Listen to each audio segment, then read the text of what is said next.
Salut à toutes et à tous, j'espère que vous vous portez bien. Alors aujourd'hui, nous allons faire de l'Europe.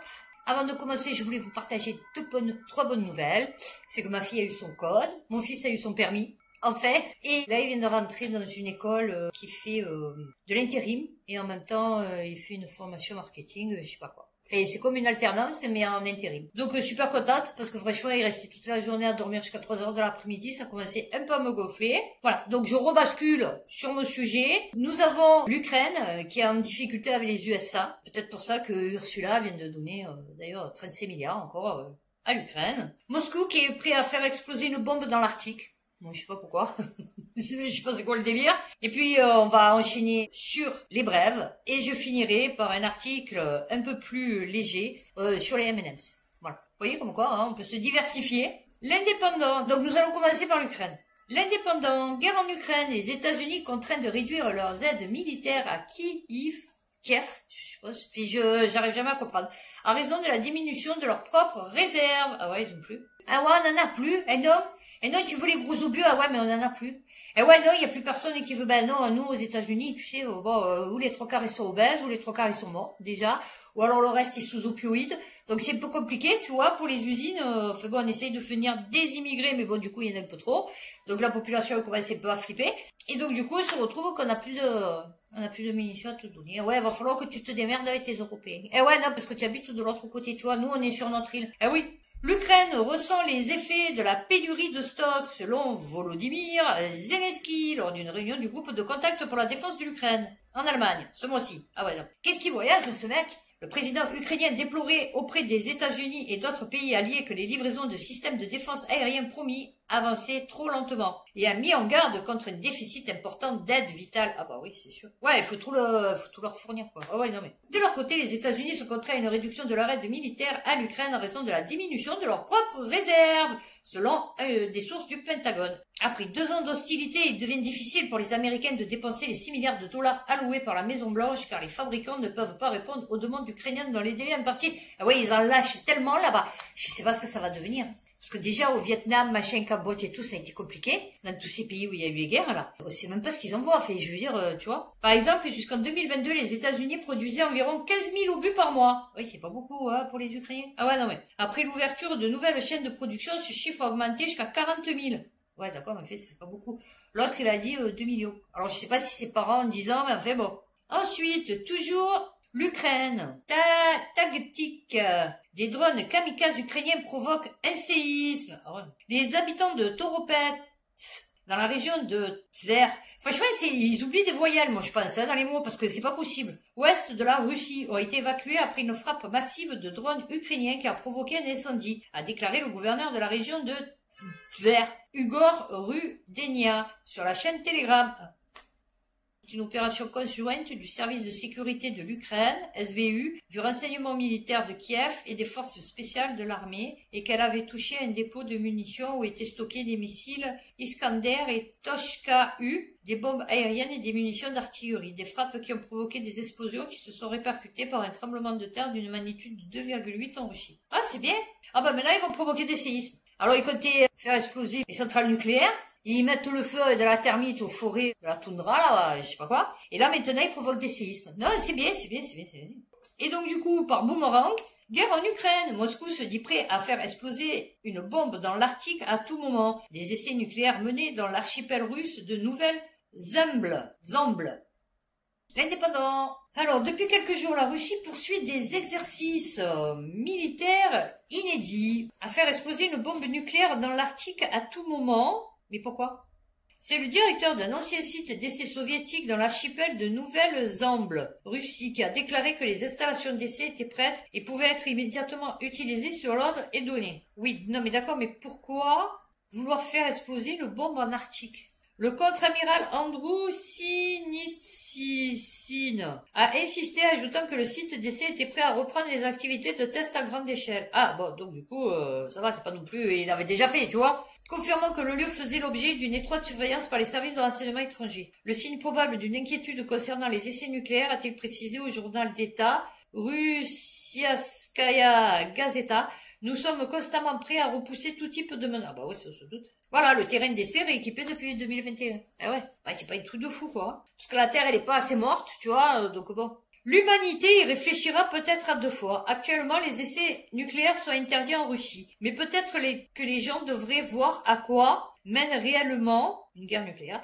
Si nous levons le moratoire, peut-être que l'humanité y réfléchira à 2 fois. Bah attends, c'est pas parce que, regarde les États-Unis, ils ont fait 300 essais nucléaires sur leur sol.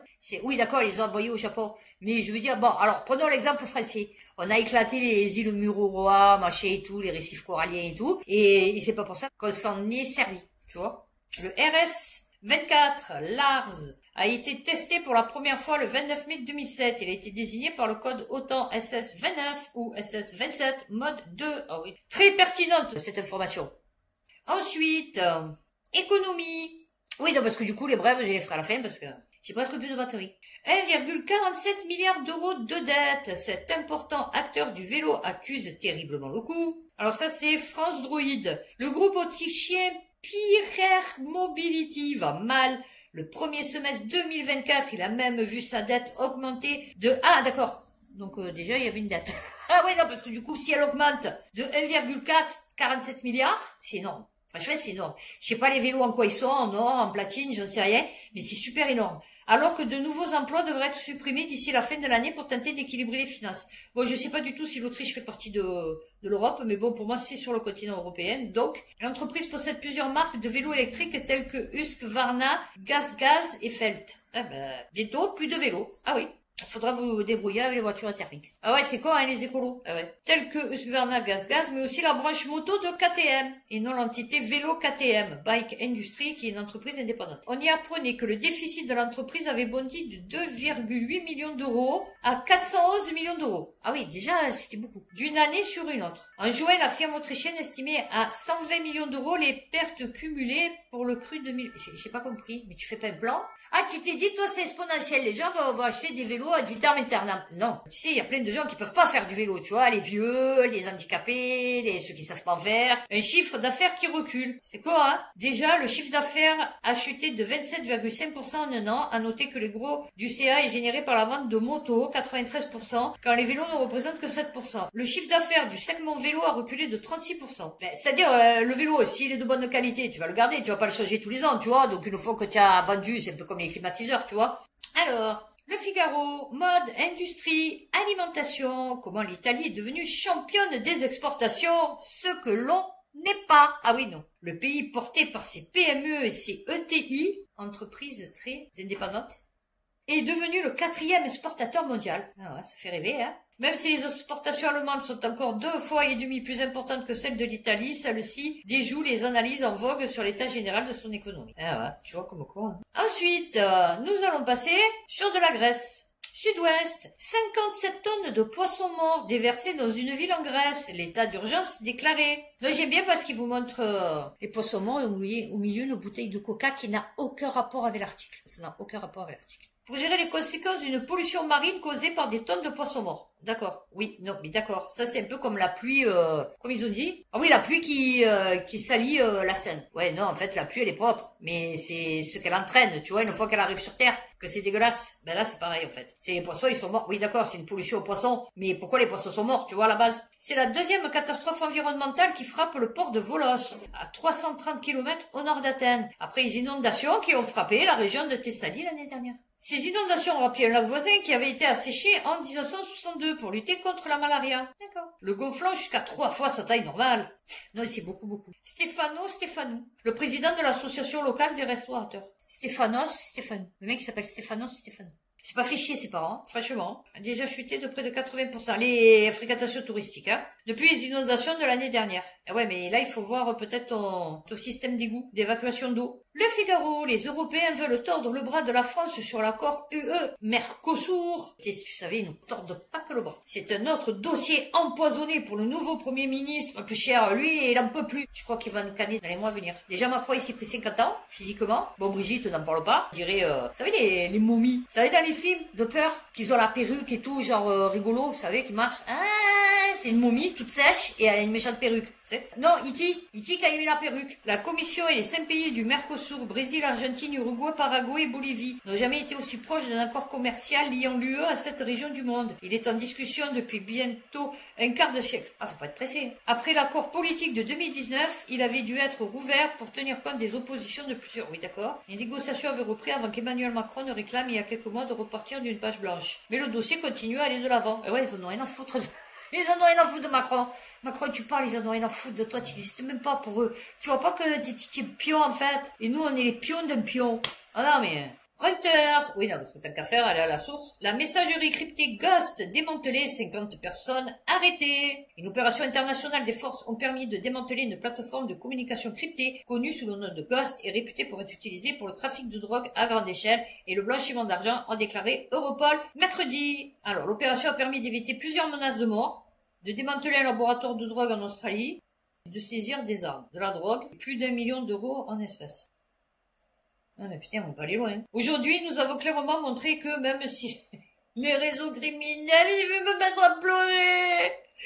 Mais c'est rien ce que tu as trouvé. Ben, j'aimerais bien savoir le nombre d'armes, tu vois, et la drogue, et le kilo de drogue, et ce que c'était comme drogue. Ah oui, non mais, aujourd'hui, nous avons clairement montré que même si les réseaux criminels se croient cachés, ils ne peuvent échapper à notre effort collectif. L'opération a été menée avec l'aide des autorités d'Australie, du Canada, de France, d'Islande, d'Irlande, d'Italie, des Pays-Bas, de Suède et des États-Unis. Eh ouais, ben on en est là, hein, qu'est-ce que je dis. Les autres, ils brassent des milliards, des milliers de milliards, et 2 millions d'euros, ils sont fiers. Ouh, ils vont avoir peur. Donc, on va finir par une brève. Du coup, j'en ai qu'une. En Géorgie, l'influenceuse transgenre Kesaria Abramidze, tuée au lendemain du vote d'une loi anti-LGBT+. Le Parisien. Ces conneries là, ça fait que de la souffrance et des morts. Première personnalité publique à avoir évoqué, dernière, l'influenceuse de 37 ans engagée contre les féminicides, voilà, a été retrouvée morte poignardée à son domicile mercredi. La veille, le Parlement avait adopté une loi contre la propagande des relations homosexuelles. L'inceste et l'homosexualité mises sur le même plan par la loi. Alors, la législation votée cette semaine interdit la propagande des relations homosexuelles et de l'inceste dans les établissements d'enseignement et les émissions de télévision et restreint aussi les rassemblements et manifestations. Et on va finir donc par nos petits M&M's, ce que je ne mange absolument pas. Tu vois, de ça c'est dégueulasse. Moi j'aime que le chocolat noir, à part s'il y a la cacahuète dedans. Moi c'est pour la cacahuète. Mais rien que le sucré du chocolat autour et tout, ça me convient pas. Je préfère mieux manger carrément des chouchous. Courrier international, découverte, le colorant jaune des M&M's rend la peau des souris transparente. Comme dans Fringe. Le mec de Nam, là, je sais pas quoi, de la blonde, il devient transparent. La nouvelle est relayée partout, autant elle semble relever du fantasme plutôt que de la science. Une équipe américaine a trouvé un moyen très simple, sans danger et fascinant, de rendre une souris vivante transparente en quelques minutes. Là, ça fait peur. Les M&M's rendent transparents. La série d'expérimentations menée par Guo Song Hong pourrait remplir les pages d'un livre de science-fiction. Le chercheur en sciences des matériaux et ses collègues de l'université Stanford aux États-Unis ont en effet réussi à voir l'intérieur d'une souris sans utiliser un scalpel, mais en rendant sa peau transparente. Pour y parvenir, ils ont simplement frotté le ventre de la souris rasée avec une solution contenant de la tartrazine E102, un colorant alimentaire jaune sans danger, utilisé notamment dans les M&M's. Non, c'est pas marqué sans danger, hein, c'est mon cas rajouté, parce que du coup, vu qu'on le bouffe et qu'on les donne à nos minots, environ 5 minutes plus tard, la peau opaque de la souris, oui, une peau quoi, hein, de la souris est temporairement devenue une fenêtre vivante et qui révélait l'arborescence des vaisseaux sanguins, les fibres musculaires, les contractions de l'appareil intestinal. Oui, ça doit faire peur. C'est sur les fondamentaux de l'optique. Bon, voilà, enfin, voilà, maintenant, on pourra se frotter avec du E102, et en fait, on pourra voir à l'intérieur faudrait essayer de voir à l'intérieur de notre corps ce qui se passe. Hein? Non, écoutez, c'est merveilleux la vie, la science, l'avenir. Voilà. Écoutez, j'ai fini pour Europe. Ça a été une vidéo assez courte. Oui, j'ai décidé de faire des vidéos plus courtes, de prendre à peu près une dizaine d'articles, plus digestes, on va dire. Voilà, donc j'espère que cette vidéo vous aura plu. Si vous pouvez vous lâcher d'un pouce, d'un commentaire, ça serait sympathique, comme ça je pourrais monter en référencement. Donc d'ici ma prochaine vidéo, prenez soin de vous, faites attention à vous et puis à bientôt pour une prochaine vidéo.